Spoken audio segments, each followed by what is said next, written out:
दोस्तों आप सभी को जितिया व्रत की हार्दिक शुभकामनाएं। दोस्तों आज की वीडियो में हम जितिया व्रत की कथा को सुनेंगे, जिसमें जीतवाहन भगवान की कथा को सुनेंगे। ठीक है, तो चलिए दोस्तों वीडियो को शुरू करते हैं। दोस्तों गंधर्व के राजकुमार का नाम था जिमूतवाहन।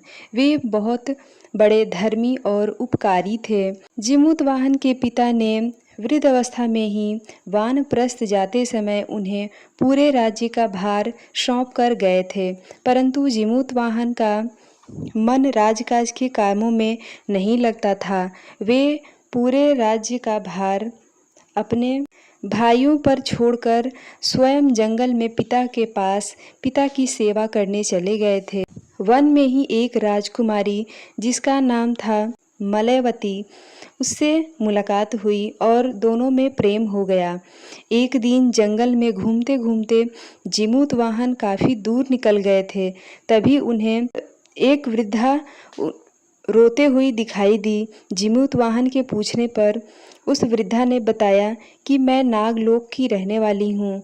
मेरा मात्र एक ही पुत्र है। पक्षियों के राजा गरुड़ के कोप से बचने के लिए नागों ने ये व्यवस्था की है कि वे हर दिन खाने के लिए एक युवा नाग को भेजेंगे, और आज मेरे ही पुत्र की बारी है। आज मेरे पुत्र का जीवन संकट में है और थोड़ी देर बाद मैं पुत्र विहीन हो जाऊंगी। एक माँ के लिए भला इससे बड़ा दुख और क्या हो सकता है कि उसके जीते जी उसका पुत्र इस दुनिया से चला जाए। जिमूतवाहन को ये बात सुनकर बहुत दुखी हुए।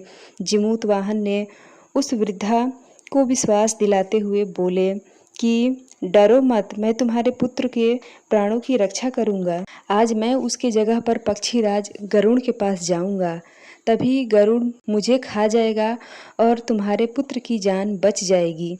ऐसा कहते हुए एक बड़े से पत्थर पर लाल कपड़ा लपेटकर जिमूतवाहन लेट गए। उसी समय पर गरुड़ बहुत तेजी से आए और बड़े पत्थर पर लेटे जिमूतवाहन को पंजे में दबोचकर उड़ गए और ऊंचे पर्वत के चोटी पर ले गए। बीच बीच में गरुड़ अपने नुकीले चोंच से प्रहार भी करते थे। उसी बीच जिमूतवाहन के शरीर से एक बड़ा हिस्सा नोच लिया। इससे दर्द के मारे जिमूतवाहन चिल्लाने लगे तथा उनके आंखों में आंसू बहने लगा। ये सब देखकर गरुड़ बड़े आश्चर्यचकित रह गए, क्योंकि ऐसा पहले कभी भी नहीं हुआ है कि पक्षीराज के भोजन में दिया गया सर्प चिल्लाने लगे और उसके आंखों से आंसू टपकने लगे। पक्षीराज गरुड़ जिमूतवाहन का परिचय पूछा। गंधर्व राजकुमार जिमूतवाहन ने पूरी बात बताई कि कैसे एक स्त्री का कोख न उजड़े, इसलिए वे अपना प्राण देने आए हैं। जिमूतवाहन बोले कि हे पक्षीराज गरुड़, आप मुझे खाकर अपना भूख को शांत करें। पक्षीराज गरुड़ दूसरे का प्राण बचाने के लिए, अपने प्राण की बलि देने के लिए और इस साहसी काम से अत्यंत प्रसन्न हुए। वे खुद पे बहुत पछताने लगे कि ये एक कैसा मनुष्य है जो दूसरे के प्राणों की रक्षा के लिए स्वयं का प्राण देने आया है, और एक मैं हूँ जो देवों के संरक्षण में होते हुए भी दूसरे के प्राणों की बलि ले रहा हूँ।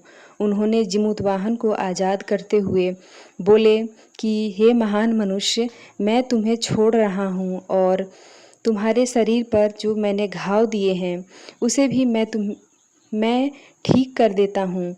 तुम अपनी प्रसन्नता के लिए मुझसे वर मांगो। जिमूतवाहन बोले कि अगर आप मुझ पे प्रसन्न हैं और वर देना चाहते हैं तो आप ये वर दीजिए कि आज के बाद आप सर्पों का आहार लेना बंद कर देंगे तथा जितने भी प्राणों को आपने अब तक लिया है सबका जीवन दान देंगे। वरदान के रूप में गरुड़ ने सर्पों को आहार के रूप में लेने से हमेशा के लिए मना कर दिए और सबकी प्राणों को दान भी दिए।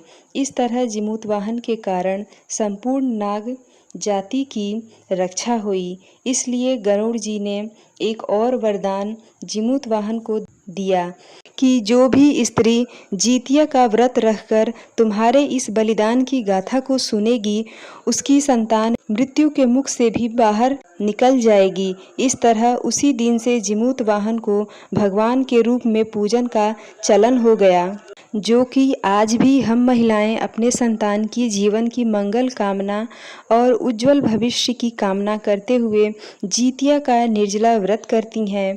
तो ये थी जितिया व्रत के दिन सुनी जाने वाली जिमूत वाहन भगवान की कथा। दोस्तों, कथा आपको कैसी लगी कमेंट में ज़रूर बताएं। मिलते हूँ इसी तरह से एक और वीडियो के साथ, तब तक के लिए बाय।